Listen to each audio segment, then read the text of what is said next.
Elliot Tepper is with us every Wednesday on Ottawa Today to look at the big international stories. And, of course, we end up spending usually a good portion of our time every week talking about Donald Trump. It's inevitable. And I do find it interesting that this week we're talking about Russia again. Yes. Seems like every time the White House tries to steer attention away from that, something happens that brings them back to having to talk about it.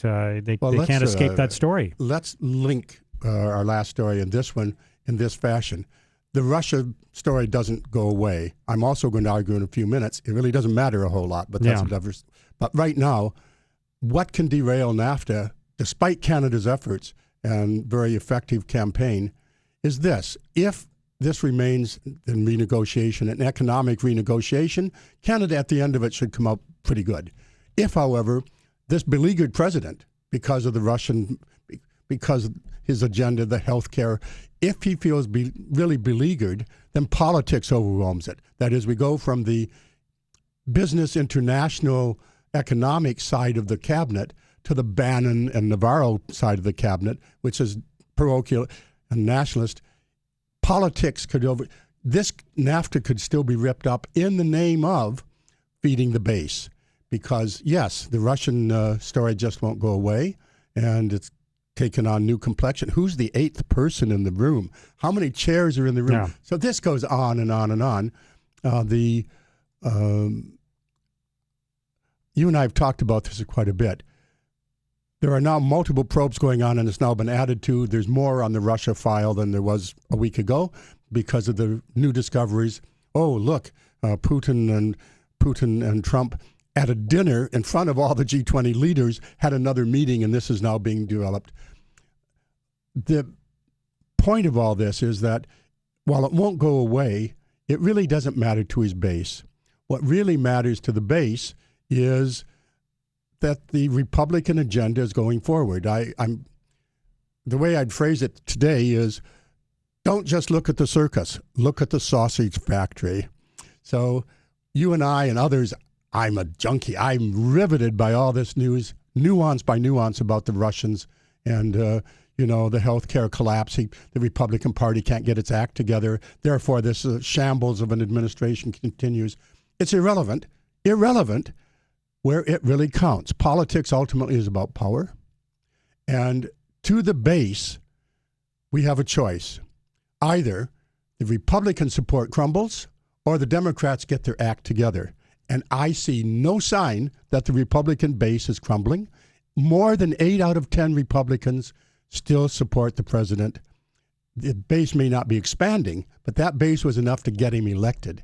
And right now, it would do so again. On the other side of it, are the Democrats getting their act together? The Republicans are giving them so much ammunition.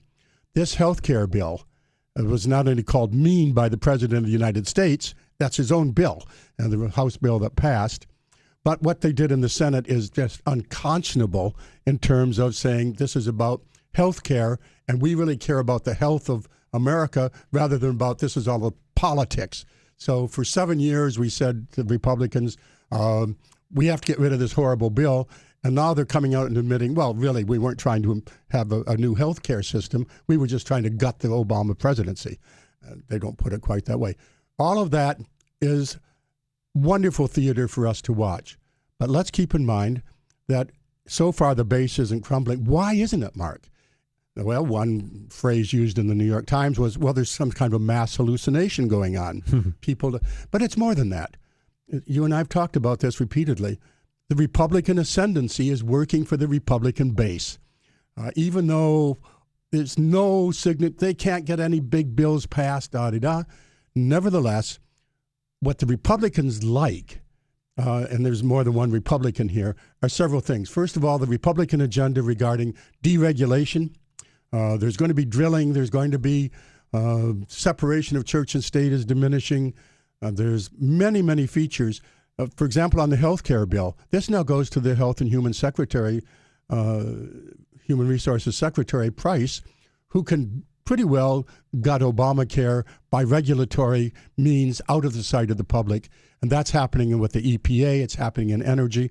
Anybody ever heard lately about the housing and urban development? Whatever happened to Ben Carson?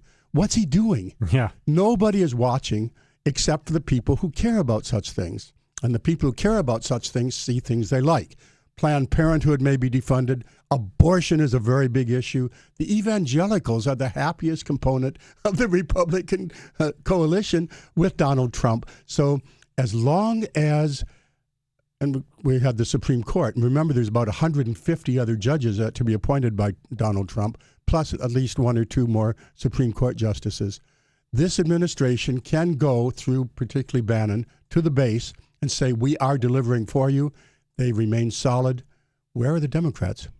Yeah, I think the issues that led to Donald Trump being elected and the things that caused people to vote for him, those things have not changed, even with him struggling to get certain things passed and whatever. The motivation that caused certain people to vote for Donald Trump hasn't gone away. A lot of this, remember, my kind of theme for the day is it's all about jobs. So a lot of traditional Republican issues on the cultural war side, transgender bathrooms and certainly abortion, and those are being heavily emphasized. But beyond that, the pledge of the Trump candidacy was both at a logical level and at an emotional level, and both of those remain. I will return your jobs. That swung the Rust Belt, and the Rust Belt gave him a victory. And the NAFTA renegotiations are going to be taking place in either Detroit or Pittsburgh, the Rust Belt. So So they are saying this businessman is going to deliver the jobs that haven't been there. And then there's the emotional side. He's going to be a wrecking crew. Nobody there's looking after us. We still believe he represents us. And that's an emotional connection the Democrats cannot make. Let's talk quickly before we go about the Iran nuclear deal that Barack Obama signed, that Donald Trump criticized harshly, but now has basically had to confirm a couple of times since he became president. It turns out he did it extremely reluctantly, and as in the NAFTA original negotiation, should we do it or not, he was right on the edge of ripping it up again, talking to the Bannon wing of his Nationalist Party, but he was convinced by the security wings of General Mattis and others, no, don't. You have to certify this because, in fact, the evidence shows that Iran may be deviating from the spirit, but not the letter of the agreement. But at the last second, after the press releases were mailed out, Tillerson had his announcement ready. He actually changed the wording of what it is he was certifying from I certify they're agreeing to something much more neutral and tentative, and he's raising the very real doubt that he will do it a third time. Meanwhile, sanctions have been put on. Iran has shrugged that off, saying, well, that means that the United States is violating the spirit of the agreement as well because they're adding sanctions. So that game is continuing, but so too is the Iranian agreement. All right. Elliot, very interesting stuff. Thank you very much for joining us once again. It never stops. We'll see you next week. Indeed.